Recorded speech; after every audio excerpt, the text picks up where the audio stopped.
Hello, I'm Kyle Henning. Today we're going to talk about the third of the 7 quality tools of Lean Six Sigma, the cause and effect diagram.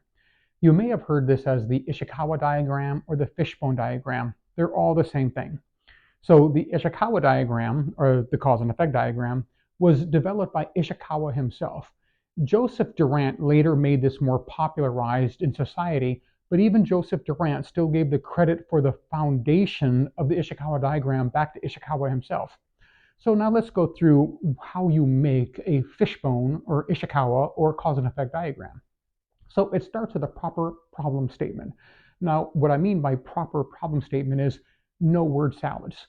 What is the problem, the exact problem that we're trying to deal with?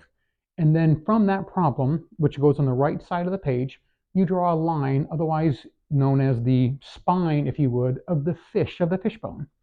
Now, coming off of that spine are going to be 6 ribs, and each of those 6 ribs are going to represent the 6 M's in a proper cause and effect diagram. Now, those 6 M's are going to be methods, measurements, machines, materials, Mother Nature, and lastly, manpower. Now, let's not get caught up in manpower because it's labor, but it's 6 M's, so we call it manpower. Now, I want to be very clear that in proper lean methodologies, a problem statement or a root cause analysis is never hinged on a human, because it's going to be the methods, it's going to be the training, it's going to be something else, but not the humans themselves. So let's look at distracted driving. There are more than 500,000 accidents every year from distracted driving.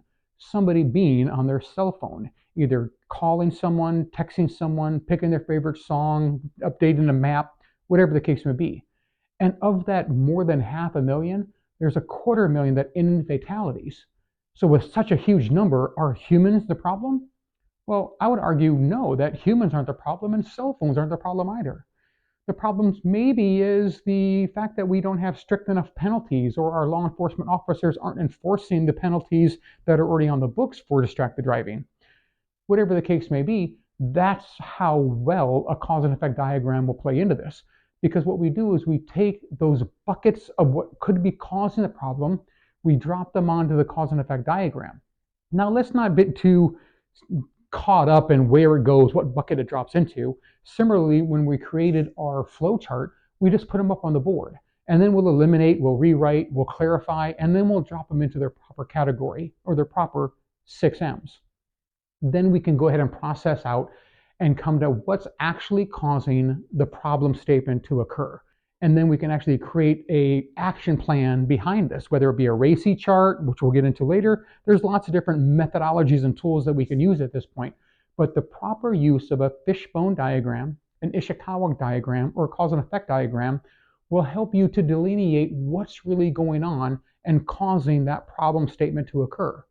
So I hope this helped. This was the third in a 7-part series, the cause and effect diagram.